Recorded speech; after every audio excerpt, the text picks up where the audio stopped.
Ingénieurs du son, actrices, cascadeurs, dresseurs animaliers, monteurs, scénaristes, producteurs, directrices de casting.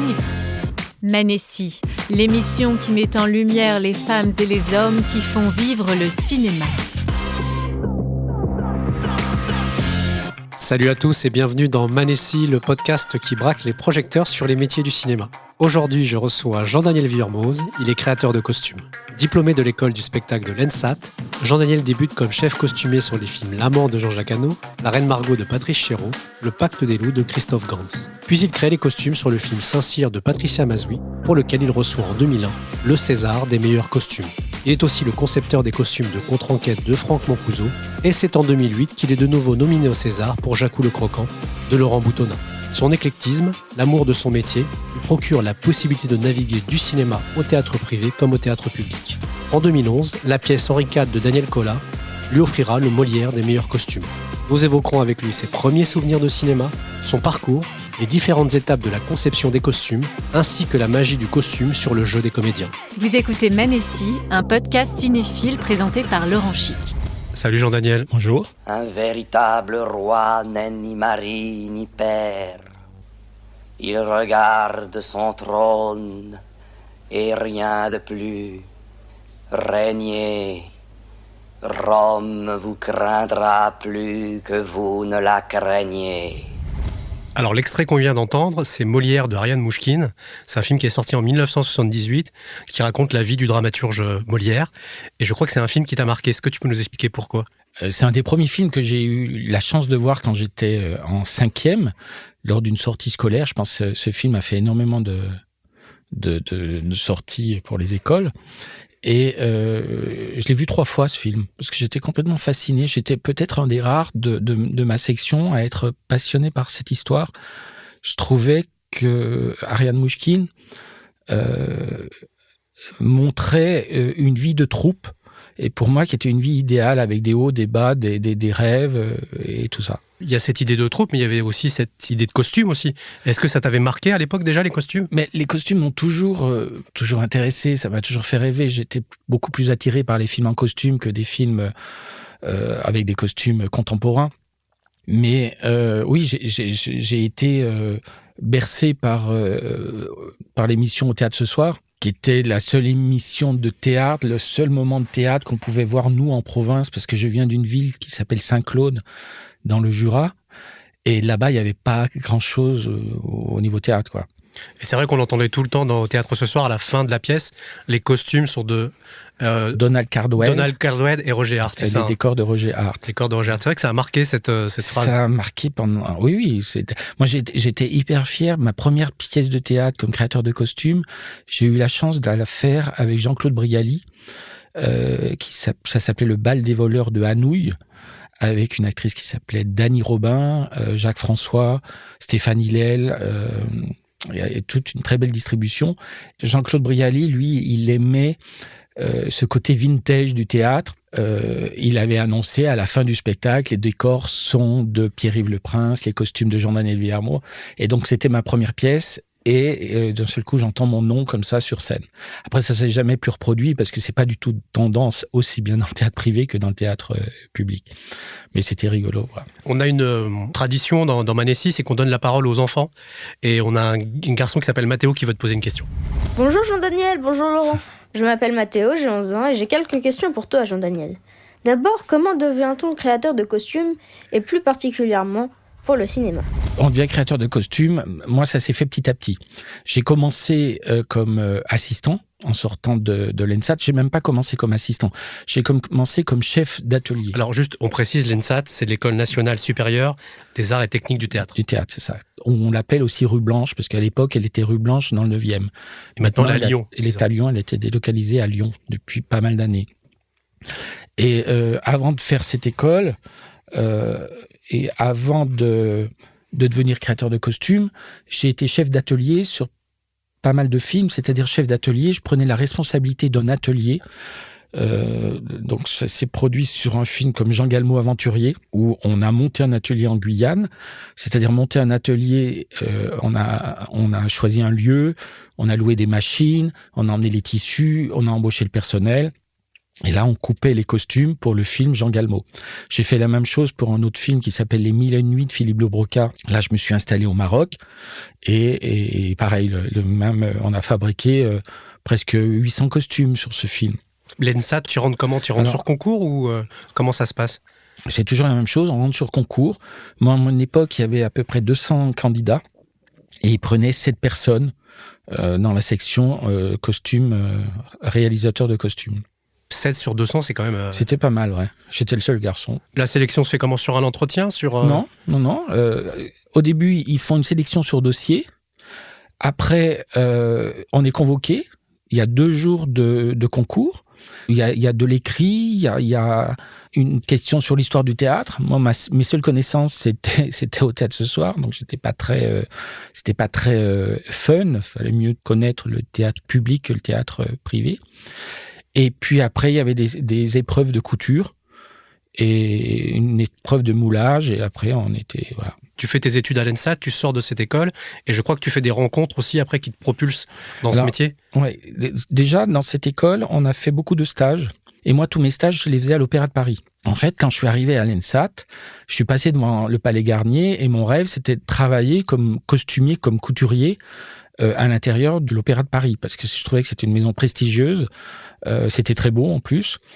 Et donc, j'ai fait tous mes stages, grâce à mon professeur Pierre Betoul, j'ai fait tous mes stages dans ce lieu. Et plus tard, après, j'ai eu la chance de rencontrer une créatrice de costumes qui s'appelle Yvonne Sassino-Denel, la première costumière en France à avoir eu un César pour Un amour de Swann. Et avec elle, j'ai fait différents films. Donc, j'ai commencé avec elle comme chef d'atelier. Sur l'amant, par exemple, j'ai commencé le film comme chef d'atelier. Je suis parti au Vietnam. On a fabriqué 2000 costumes pour ce film. C'était un film gigantesque.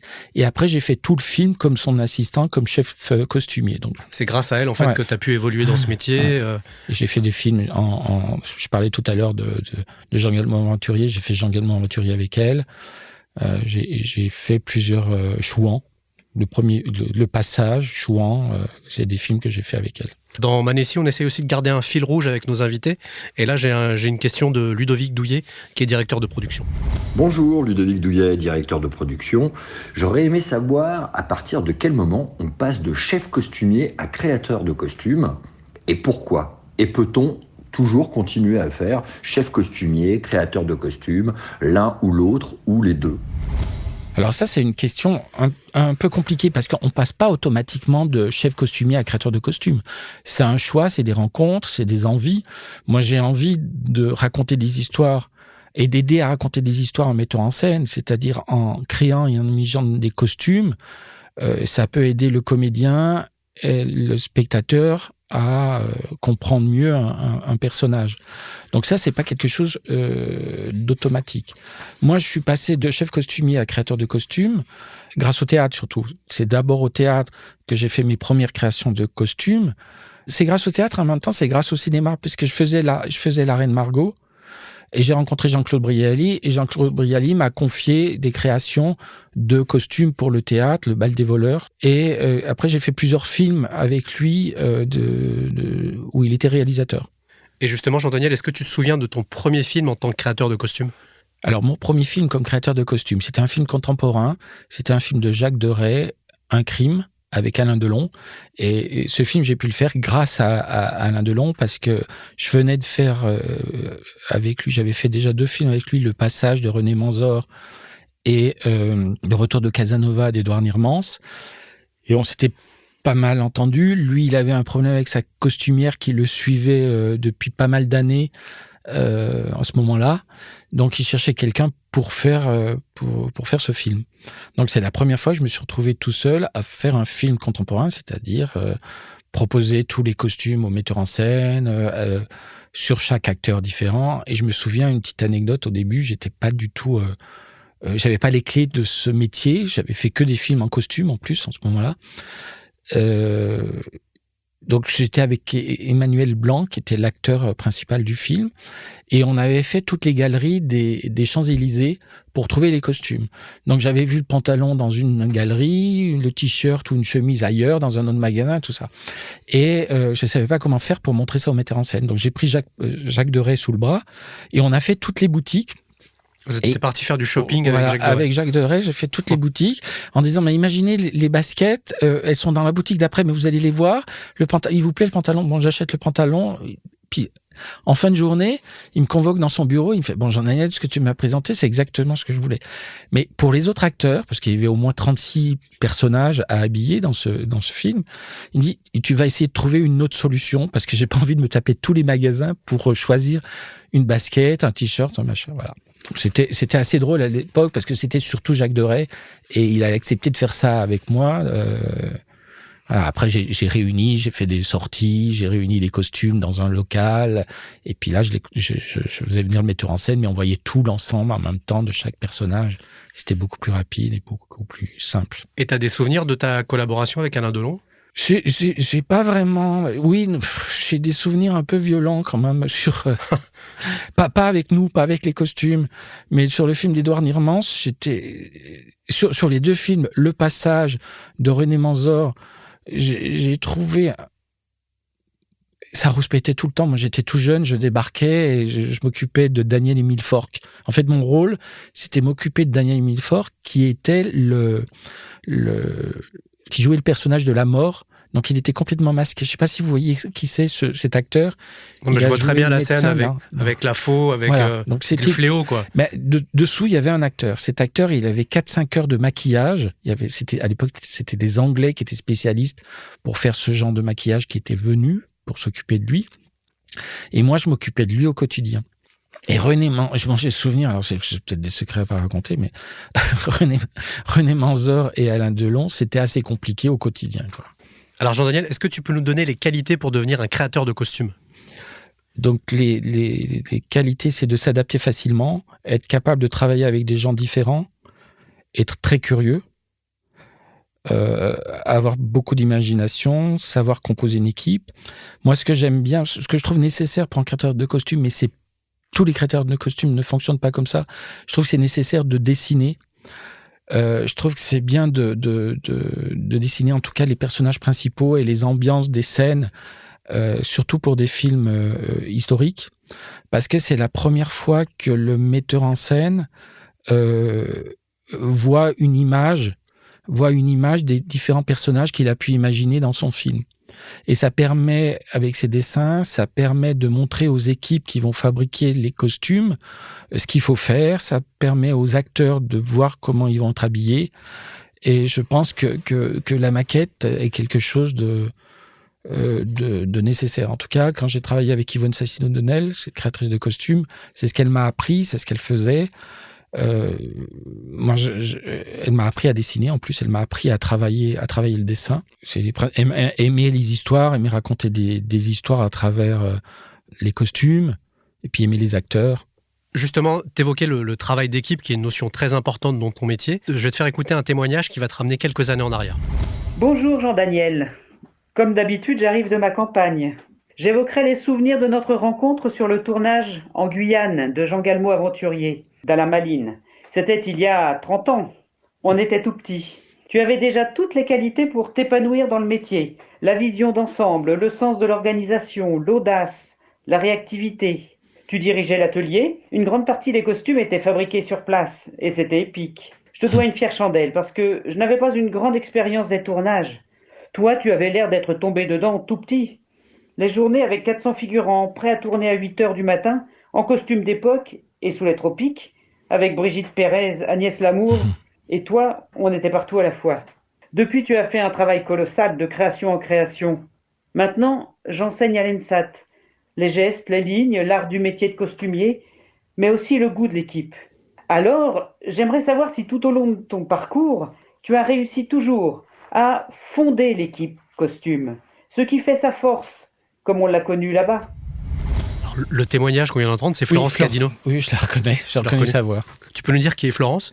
Alors, Florence Cadinot, c'était une femme qui était chef costumière qui était l'assistante d'Yvonne Assino à l'époque. Elle était assistante, moi j'étais chef d'atelier. Donc moi je m'occupais de la fabrication et elle s'occupait de gérer le film, en particulier en Guyane. Et on a passé des moments assez incroyables parce que se retrouver à Cayenne, monter un atelier à Cayenne, on avait une bonne partie des couturières qu'on prenait qui étaient des Brésiliennes qui venaient de l'autre côté, parce qu'on cherchait des gens qui savent bien coudre. Donc on avait beaucoup de Brésiliennes qui venaient de l'autre côté de la frontière pour travailler dans notre atelier. Et on a passé des moments exceptionnels. On est allé sur le Yoyapock ensemble. On a passé... c'était vraiment un film assez magique. Elle en garde un souvenir très ému. J'ai eu l'occasion de discuter avec elle, mais elle me dit que c'est un souvenir qui l'a vraiment marqué. Et elle était très heureuse. Et ça, je remercie l'ENSAT aussi qui m'a mis en contact avec elle. Et justement, l'équipe... On parle de l'équipe. Est-ce que l'équipe, c'est primordial dans ton métier ? Pour moi, l'équipe, c'est primordial.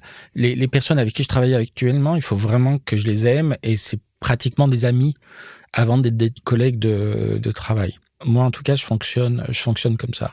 Et cette équipe, justement, en Guyane, c'était vraiment une équipe, on était très soudés. On est resté longtemps, hein. On est resté au moins 8 mois là-bas, 8-9 mois là-bas pour préparer ce film. La créatrice de costumes, Yvonne Assino, faisait d'autres films en parallèle, donc elle venait épisodiquement sur le lieu là-bas. Puis en plus, il y avait 12 heures de vol pour arriver jusqu'à Cayenne. C'est là où j'ai passé mon permis de conduire, par exemple. À SOS Auto-École Cayenne, en Guyane. Souvenir. Quels sont les métiers qui interviennent autour de toi ? Alors, la première personne qu'on choisit, c'est son assistant, qu'on appelle soit chef costumier, soit premier assistant costume. Et c'est avec elle qu'on va faire les différents dépouillements, les différents devis pour la production. Après, on va embaucher une autre personne, suivant les grosseurs des films, ça dépend. Des fois, il y a 2 chefs costumiers, des fois, il n'y en a qu'un. Après, on va embaucher des costumiers qui vont être peut-être une personne qui sera plus pour les rôles et puis l'autre plus pour la figuration. Et puis après, il y a des habilleuses qui vont intervenir quelques jours avant le début du tournage pour prendre un peu la main sur les costumes et qui vont suivre tout le tournage. Alors ça, c'est la partie cinéma. Mais il y a la partie fabrication des costumes. Donc après, il faut choisir la personne avec qui on a envie de travailler pour couper les costumes. Moi, je travaille beaucoup avec des gens comme Patricia Faget ou Christine Brotte ou des gens comme ça qui ont la même formation que moi, qui viennent de l'ENSAT. Et je m'entends bien, quoi. Je peux leur donner mes dessins et je sais qu'à partir de ces dessins, je vais avoir quelque chose qui vont vraiment correspondre à ce que je vais retranscrire. Et puis après, il y a ces chefs d'atelier. Puis après, il y a les différentes costumières, couturières. Donc tout le monde s'appelle costumier ou costumière. Enfin, on est tous des costumiers et des costumières. Après, il y a les costumiers réalisateurs, il y a les costumiers plutôt de plateau. Il y a ceux qui vont fouiller dans les stocks chez les loueurs de costumes pour trouver les costumes qui correspondent au film qu'on est en train de préparer. Alors, pour comprendre un peu plus ton métier, j'aimerais qu'on parte d'un exemple concret. Alors, je te propose de partir, par exemple, sur le film Jacou le Croquant de Laurent Boutonnat. Comment ça se passe ? Est-ce que tout part déjà d'un scénario ? Ah oui, tout part d'un scénario. L'avantage de Jacou le Croquant, c'est que c'est quelque chose qui avait déjà été fait en série télé, qui était daté visuellement. Après, c'est une rencontre en mettant en scène un créateur de costumes. Et Laurent Boutonnat, il aime tout ce qui est visuel, il aime la peinture, il aime les patines, il aime tout ça. Donc du coup, on s'est retrouvés là-dessus. Au début, on monte beaucoup d'iconographie, on fait des recherches dans des musées, des bibliothèques, tout ça. Donc on rassemble des tableaux, des ambiances de couleurs. Lui, il est très attiré par la peinture russe. Il y a un peintre, par exemple, qui me revient à l'esprit, qu'il aimait beaucoup, c'est Ilya Repin, qui est un peintre russe du 19e, qui a peint le monde populaire autant que des portraits de l'aristocratie. Et donc, c'est toutes ces choses-là qui nous réunissent. On rêve beaucoup au début. Chacun emmène, lui, il m'emmène des images, moi je lui emmène des images. Et c'est comme ça qu'on construit cet univers qu'on avait envie pour le film. Ça veut dire que tu lis le scénario, une fois que tu as lu ce scénario, c'est là que tu procèdes à ce qu'on appelle le dépouillement ? Oui, on appelle ça soit dépouillement, soit continuité, c'est-à-dire qu'on lit d'abord une première fois le scénario, on voit avec le metteur en scène si on va s'entendre ce que je viens de raconter sur des rêves de couleurs, d'ambiance, de peinture, etc. Et après, on fait le dépouillement. Donc le dépouillement, c'est-à-dire on prend séquence par séquence, on se fait un tableau XL où il y a la première truc, c'est le numéro de séquence. Après, il y a l'effet nuit, effet jour. Après, il y a le décor. Après, il y a le résumé de la séquence. Et après, qui intervient dans ces séquences, quel acteur intervient dans cette séquence. Et après, les figurants qui vont intervenir. Donc tout ça, on fait séquence par séquence. Il faut qu'on analyse ce tableau après. Donc c'est-à-dire, on voit déjà le nombre d'acteurs que nous avons. On voit ce film, il se passe sur combien de jours. Donc tout ça, on le voit quand on voit effet nuit. Puis après, on voit effet jour. Donc là, on imagine qu'il y a un changement de journée. Et à partir de là, on fait un dépouillement par acteur. Donc chaque acteur, on va le voir à quel moment il va intervenir, dans quelle séquence. Ah, tu fais un book par personnage, Après, c'est ça? je fais une chose par personnage pour savoir combien de costumes va avoir chaque personnage. Si on récupère des costumes identiques, si des costumes sont abîmés, là, dans Jacques le Croquant, par exemple, ils se battent. C'est là qu'on se rend compte que le costume numéro 3, il faut en plusieurs exemplaires.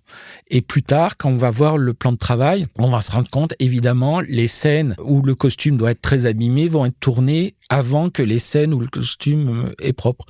Faut faire plusieurs costumes.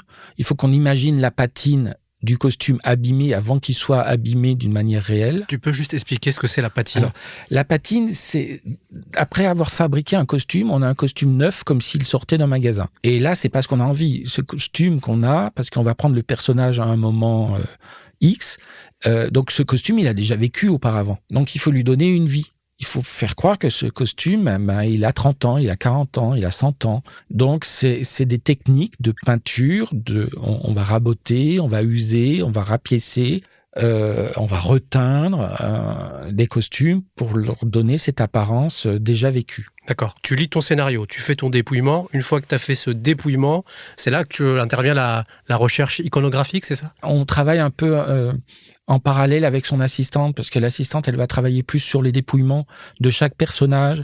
Et puis moi, je vais travailler plus sur le côté iconographique, dessin, commencer à travailler le visuel du film. On a Mathéo qui a une question pour toi, qui est en rapport aussi avec toute cette recherche iconographique. Quels sont les matériaux que tu utilises le plus souvent?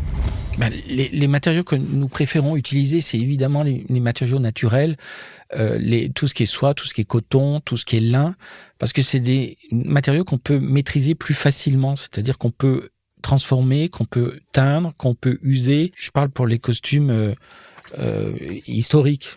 Mais quand on fait les années 70, on va utiliser des polyesters, on va utiliser d'autres matériaux plus synthétiques, qu'on va utiliser tels que. Mais moi, c'est vrai que j'aime beaucoup tout ce qui est lin, tout ce qui est coton, où il y a une matière dans le tissu qui raconte déjà quelque chose. Un tissu trop plat, c'est un peu ennuyeux.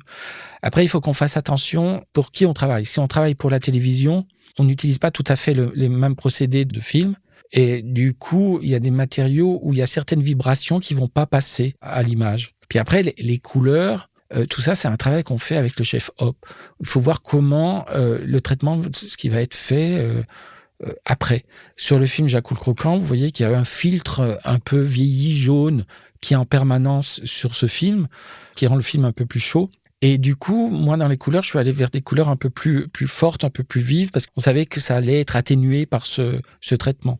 Tu as une interaction avec tous ces métiers, avec la déco, avec la photo, j'imagine aussi? Tout à fait. On est complètement tributaire des moyens techniques actuels. Quand on voit les vieux films en noir et blanc, où on voit qu'il y a des nuances de noir, des nuances de gris, des choses comme ça, c'est pas le hasard. Quand on découvre ces costumes, quand on connaît ces costumes qu'on servit pour faire ces films, ils avaient pas peur de mettre un violet criard avec un vert limite fluo. Tout ça, avoir des nuances à l'image pour avoir des noirs différents. Aujourd'hui, on a moins de ces contraintes, mais on fait attention par rapport au désir du metteur en scène et du chef-op à la fin, ce qu'ils veulent faire. Pour revenir sur les étapes de création, donc après cette partie de recherche iconographique que tu fais, il y a la partie devis qui intervient à ce moment-là? Alors très vite, il faut qu'on donne un devis. Un film qui n'a pas du tout de budget, par exemple, on va faire pratiquement que de la location.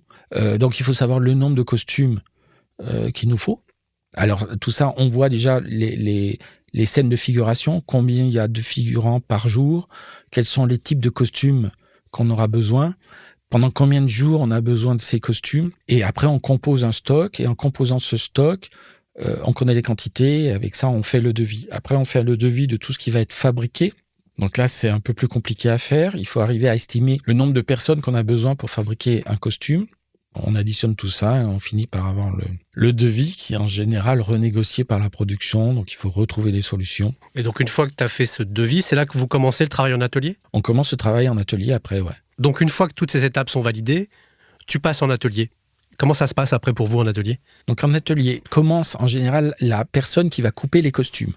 Donc, elle commence à faire des toiles, c'est-à-dire faire des ébauches du costume dans un tissu qui est pas cher pour voir les volumes, les proportions sur les acteurs. On va essayer ces toiles sur l'acteur et après, on coupera simplement ces costumes dans le tissu. Ça, c'est toute la partie atelier. Il y a les couturières qui vont fabriquer ces costumes et nous, en parallèle, il va falloir constituer les stocks chez les loueurs de costumes.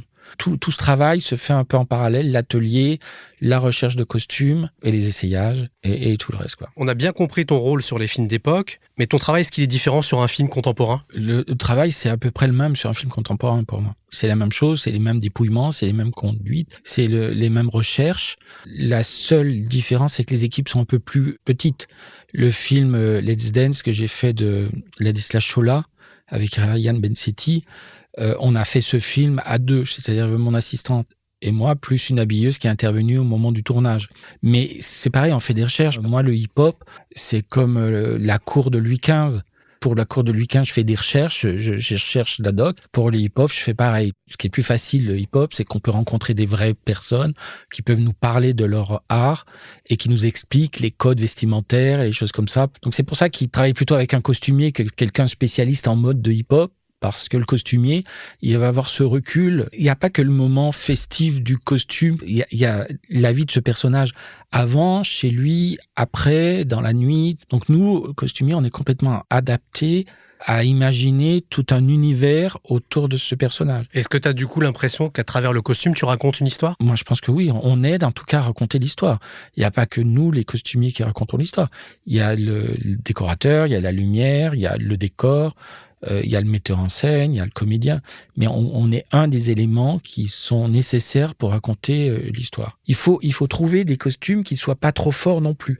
Quand on va voir l'acteur débarquer sur la scène, il faut pas que le costume soit plus fort que l'intention qu'il avait envie de donner ou de l'action qui doit se produire.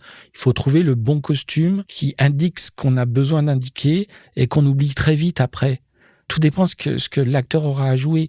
S'il doit jouer une scène hyper mélodrame et qu'il arrive avec l'actrice ou l'acteur arrive avec des choses très chamarrées, avec des trucs pas possibles et tout, il va pas arriver à jouer sa scène. Il faut que ça soit quelque chose qui soit moins fort que la scène qu'il aura jouée. On dit souvent que l'habit ne fait pas de moine, mais est-ce que tu considères que le costume aide l'acteur à opérer une métamorphose qui l'aide à jouer le personnage ? Oui, complètement. C'est le but du costume.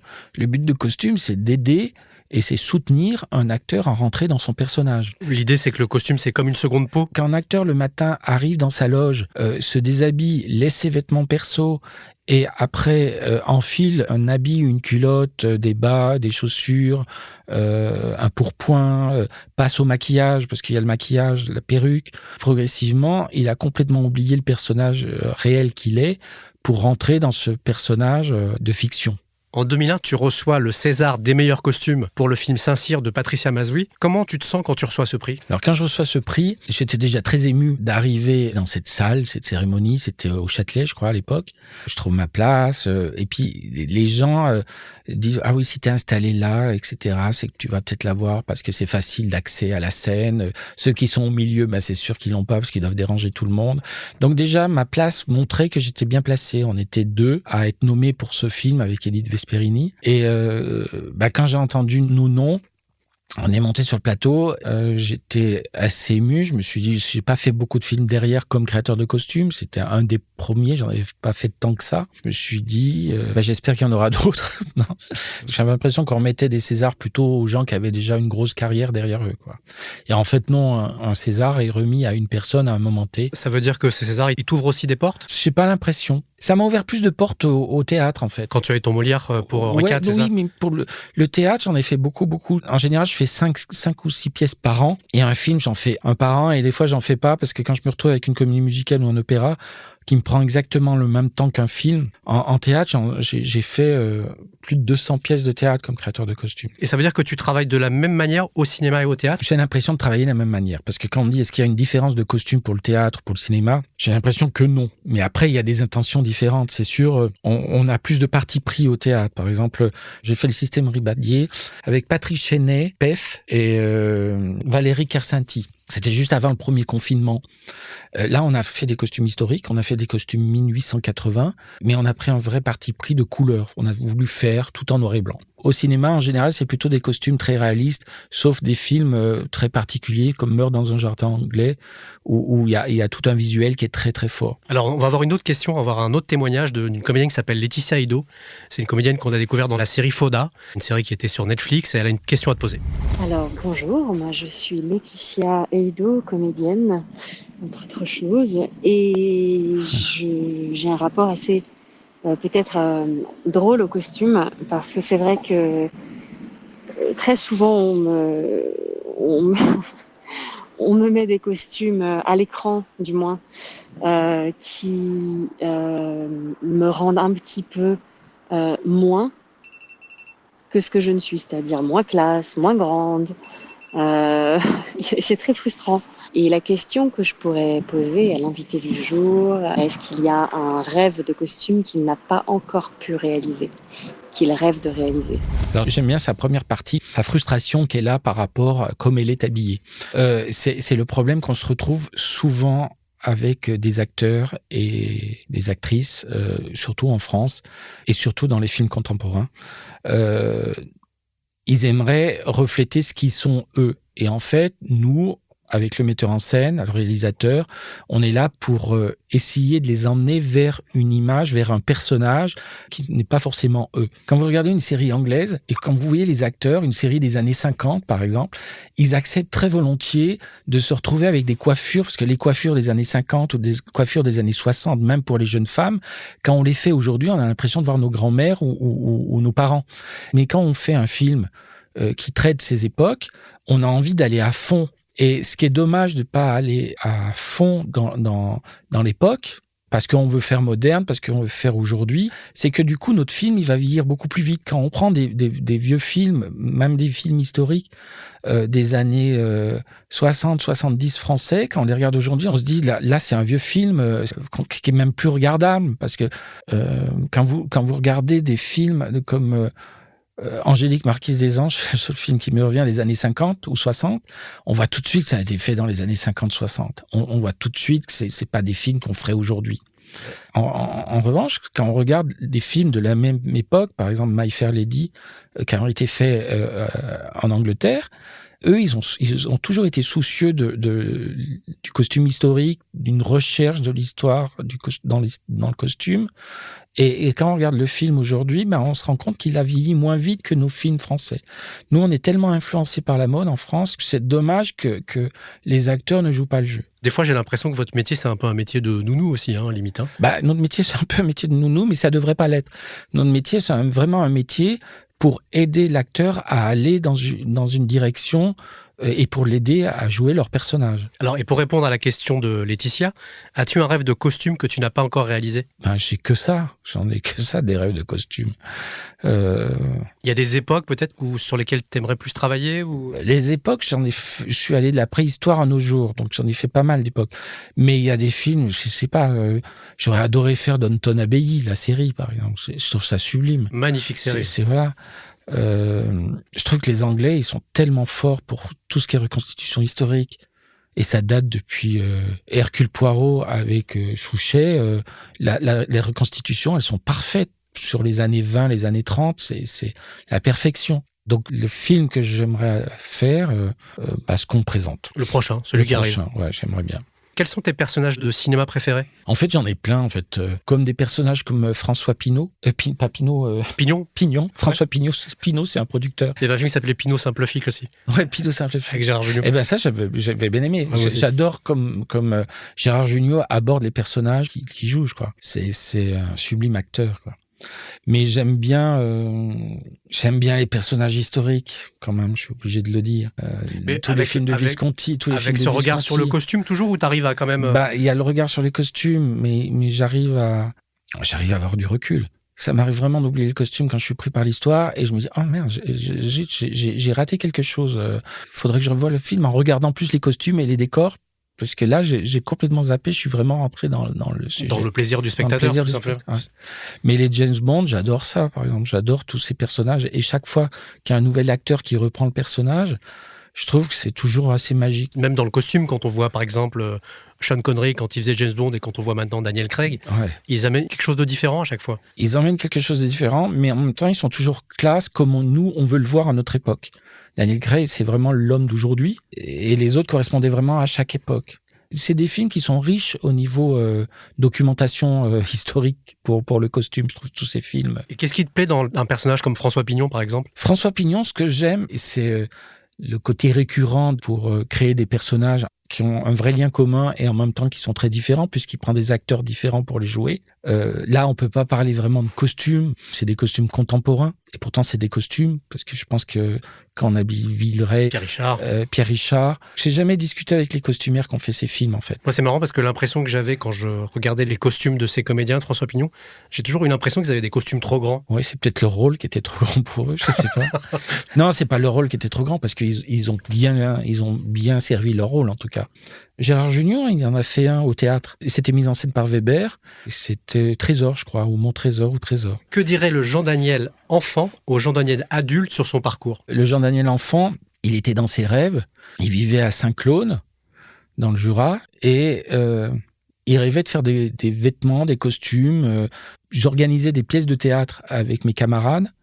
Et quand je voyais ces pièces de théâtre à la télévision ou ce film Molière, je rêvais de faire la même chose, je rêvais de faire partie d'une troupe.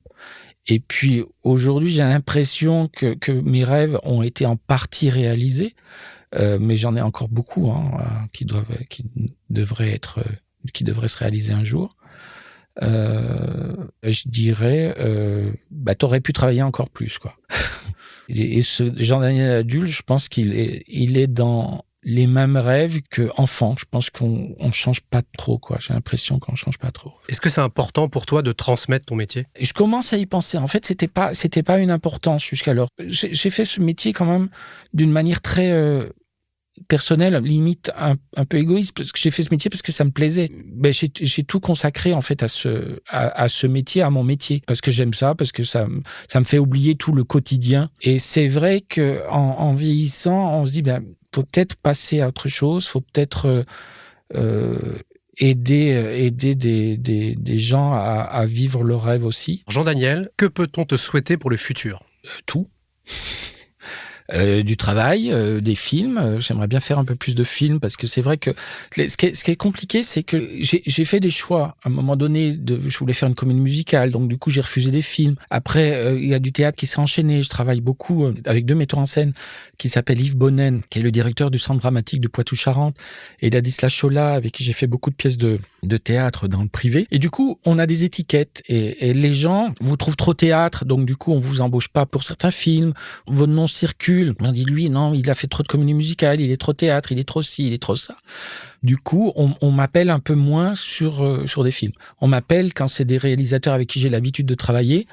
Mais sinon, on n'ose pas trop s'aventurer parce qu'on va se dire, il va nous emmener quelque chose de trop créatif ou de trop théâtral. Et ça, je trouve ça dommage parce que c'est vrai que je m'adapte au théâtre ou au cinéma. J'allais du théâtre très boulevard au théâtre plutôt très intello. J'ai fait des pièces de théâtre comme Au but de Thomas Bernard avec Bulogier, dans l'univers de Luc Bondy, à des théâtres avec Micheline Dax, par exemple. Donc, j'aime bien tout ce milieu très différent. Là, je viens de faire un énorme opéra à Toulouse, au Capitole, qui est Eugène Onegins, de Tchaïkovski. On s'est arrêté une semaine à cause de la pandémie. On s'est arrêté une semaine avant la première. Notre opéra va être repris en juin 2024. Mais j'ai adoré faire cet opéra. J'ai adoré. Il y a 200 costumes. Ça se passe en 1900. J'ai adoré de faire ça. Et c'est ce que j'aimerais continuer à faire. J'aimerais continuer à enchaîner films, théâtre, opéra, cinéma. En tout cas, merci beaucoup Jean-Daniel parce que tu nous as transmis la passion de ton métier. Je suis sûr que ça va créer des vocations chez les plus jeunes. Mais merci. Je voudrais faire quelques remerciements avant de terminer. Je voudrais remercier l'ENSAT, Florence Cadino, Mathéo, ainsi que la comédienne Laetitia Ido pour leurs questions et leurs témoignages. En attendant, vive la culture. Au revoir Jean-Daniel. Merci, au revoir. Les amis, on se retrouve très prochainement avec un nouvel invité pour découvrir son univers. Pour que l'histoire de ce podcast continue, vous pouvez le soutenir en lui attribuant 5 étoiles, notamment sur Apple Podcast. N'hésitez pas à vous abonner. On attend vos commentaires, vos suggestions sur les plateformes dédiées ou sur les réseaux sociaux.